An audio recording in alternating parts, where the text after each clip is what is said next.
What happens when you allow someone to conspire,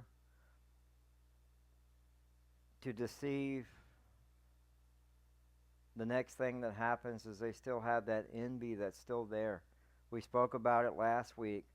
They have unresolved envy, and through that unresolved envy, now they want to conspire and deceive and murder their brother. Not hurt their brother. Their first thought was not, hey, let's throw him in a pit. Their first thought is kill him. That's where envy, when you let that bitterness and that resentment to sit and boil up, it eventually turns to wrath. It eventually turns to wrath. Remember, flesh breeds flesh.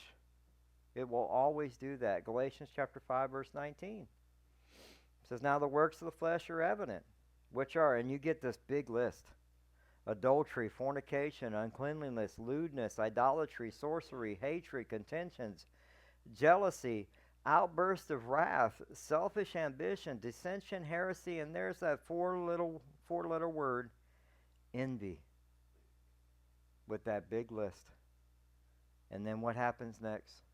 Murders, drunkenness, robberies, and like of which I tell you beforehand, just as I also told you in time past, that those who practice such things will not inherit the kingdom of God. And so flesh breeds flesh.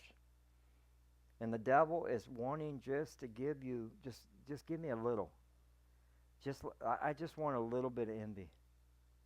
That's what he wants. To give just a little bit of envy and a little bit of bitterness and a little bit of hatred. Then it turns into a whole lot of sin. Think about it. How many of y'all have ever messed with cactuses? Like the little tiny ones? You ever hit it by accident? It's little tiny. You can't see them, but you get stuck. And it's just a little stick, but it hurts. And you move it around, it hurts more. You got to get each one of those things out. And all it was just a little bit from a little tiny plant. I don't even know if cactus is a plant, but right. But it just takes a little. Matthew 26, verse 41, watch and pray lest you enter into temptation. The spirit indeed is willing, but the what? The flesh is weak. The flesh is weak. And what happens, we have seen in the book of Genesis, brothers going against brothers, right? They're fighting against each other. You had Cain and Abel. Abel kills his brother in Genesis chapter 4, verse 8. So we have to feed the Spirit. 1 Corinthians chapter 13, verse 4 says, love suffers long and is kind. Love does not envy. Love does not parade itself. It's not puffed up. And then we read in 1 Peter chapter 2, verse 1 a while back, it says, therefore laying aside all malice, deceit, hypocrisy, envy, and all evil speaking. How bad do you think envy is? It's pretty bad. We all have a tendency to envy people. If you catch it, you need to stop it right then. Well, how come they got that position? I should have got that position. How come they're making more money? We do this. How come they got that truck? That's the truck I was going to get, right? It's envy. And verse 19 says, then they said to one another, look, this dreamer is coming. That tells you exactly where their heart is.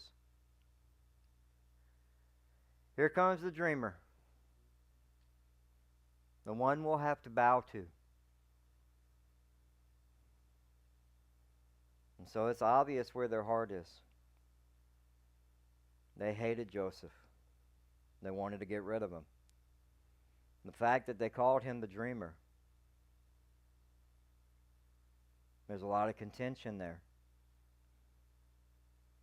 And so we see that, and it's really sad to see that the brothers are ready to go at each other. And then we see at verse 20, it says, come therefore, let us now kill him and cast him in some pit. And we shall say, some wild beast has devoured him.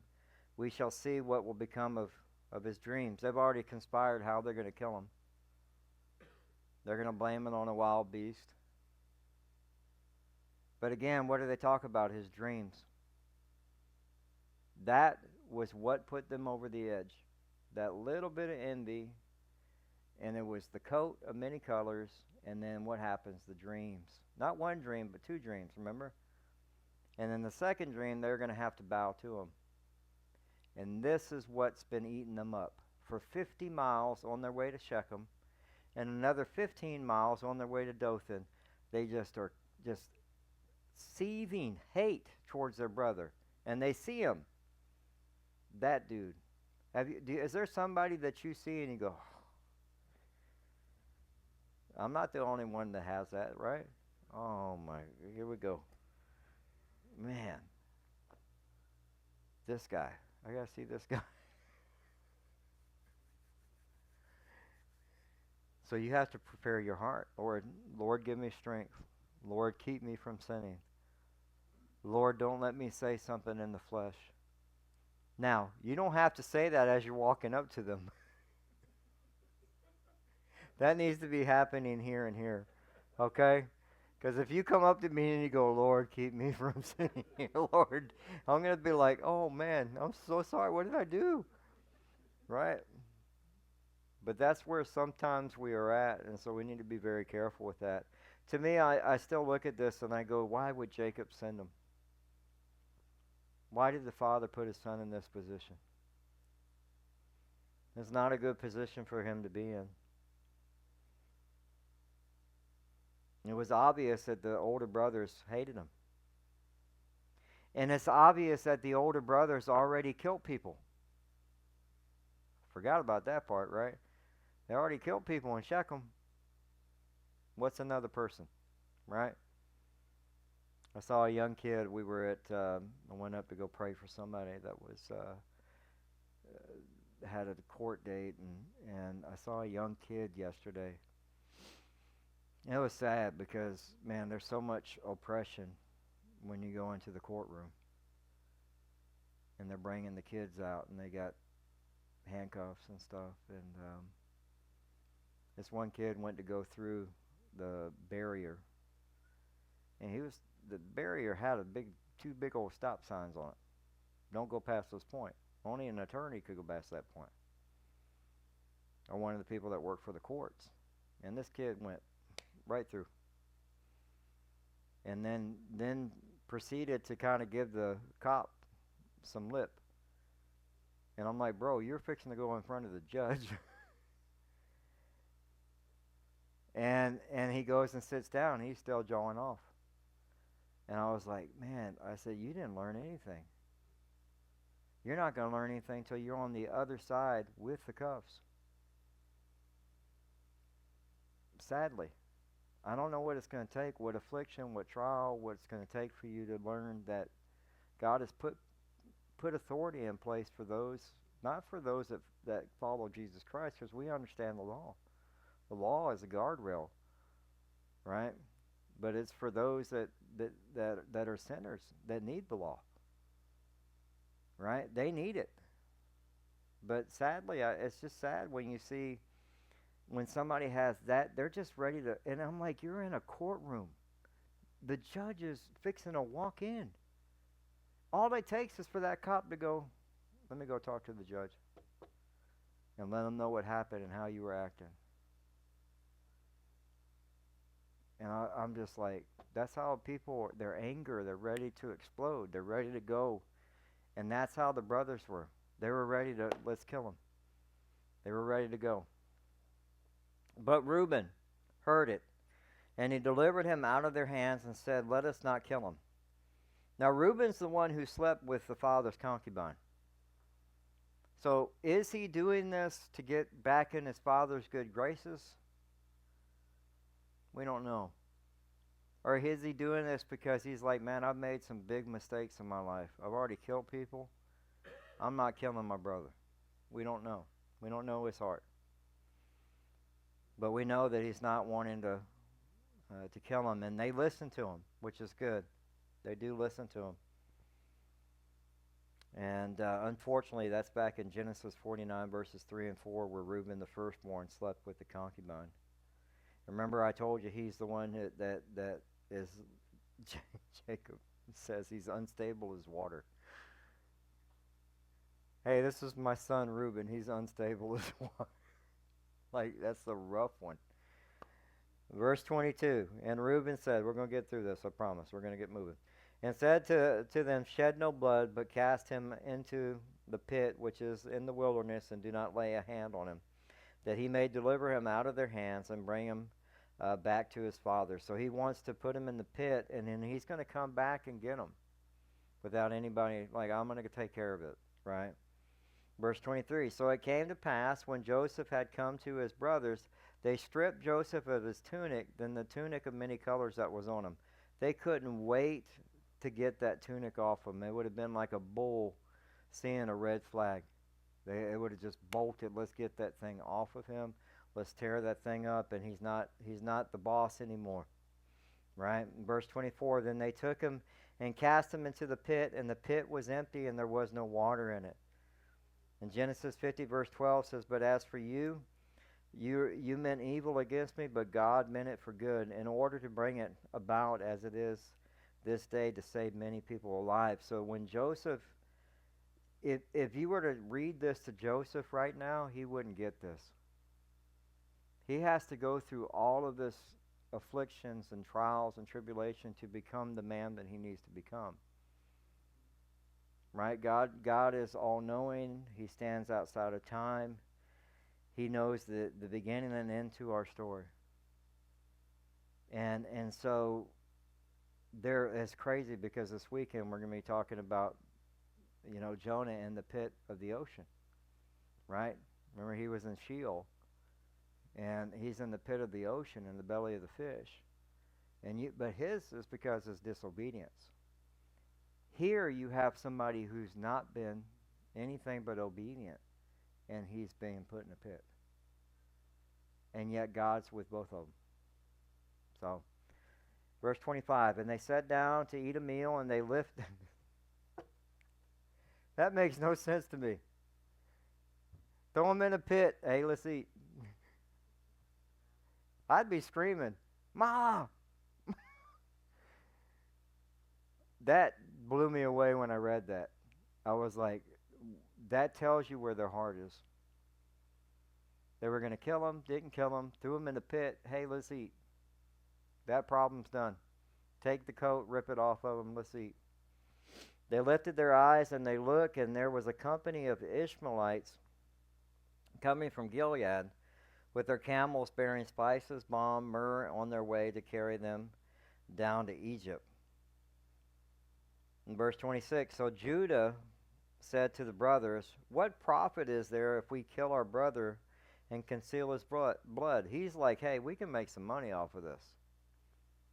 We'll just sell him into slavery. And they're like, they're going to go to Egypt, so nobody will know anything about it because they're going to Egypt. Father will never know. Verse 27, come, let us sell him to the Ishmaelites, and let not our hand be upon him, for he is our brother in our flesh. And his brothers listen. So Judah sees a way to make money. He's going to make money. The brothers agree to it. They're going to sell him into slavery. And then verse 28 says, then the Midianite traders passed by.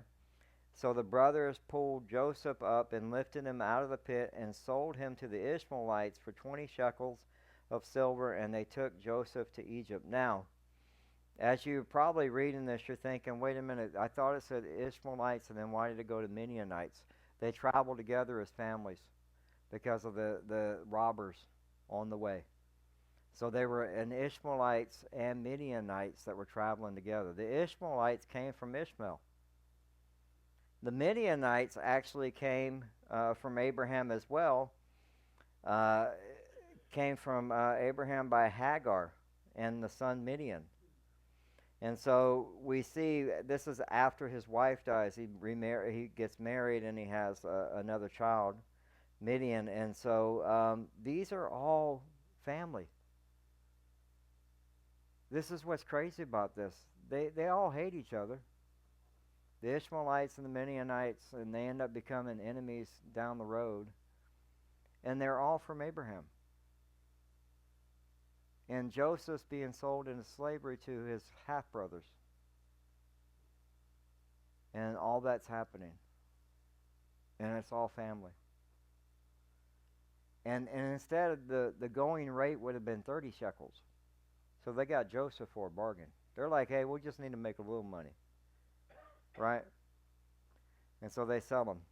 And then he heads off to Egypt. And so it says, then Reuben returned to the pit, and Joseph was not in the pit, and he tore his clothes. He knows what this is going to do to his father. He tears his clothes. Reuben's probably like, what did y'all do? He comes back in a panic. Verse 30, it says, and he returned to his brother and said, the lad is no more, and where shall I go? They took Joseph's tunic, killed a kid of the goats, and dipped the tunic in the blood. Now, I know this has got nothing to do with anything, but it's funny that they did what? They killed a what? What happens to the goats and the sheep? The goats go where? When he separates the lambs and the goats represent the world and hell. And I know that means nothing to me, but when I read that, I was like, out of all the things they killed a goat. Because they're deceivers. Demonic. This whole thing is wrong. Right? It's wrong. And they're dipping it in blood. They're making it look like, man, he was... Can you imagine how much work has to go into this? Is that enough blood? Do you think Dad would buy that? Tear it up a little bit more. There has to be that conversation like, okay, well, rub it in the dirt a little bit. Make it, But this is what they're doing. This is their resolution to get rid of their brother. And then they sent the tunic of many colors, and they brought it to their father and said, we have found this. Do you know whether it's your son's tunic or not? This is such deception. They knew it was their son's tunic. They hated that tunic. Hated it.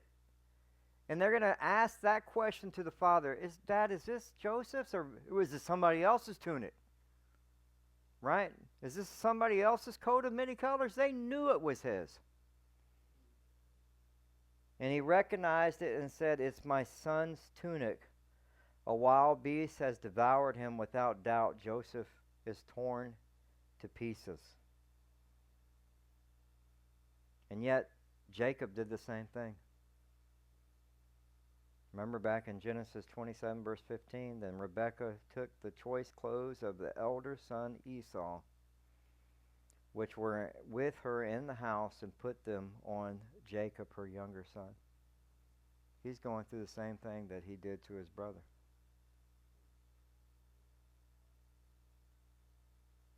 And Jacob tore his clothes, put on sackcloth on his waist, and mourned for his sons many days.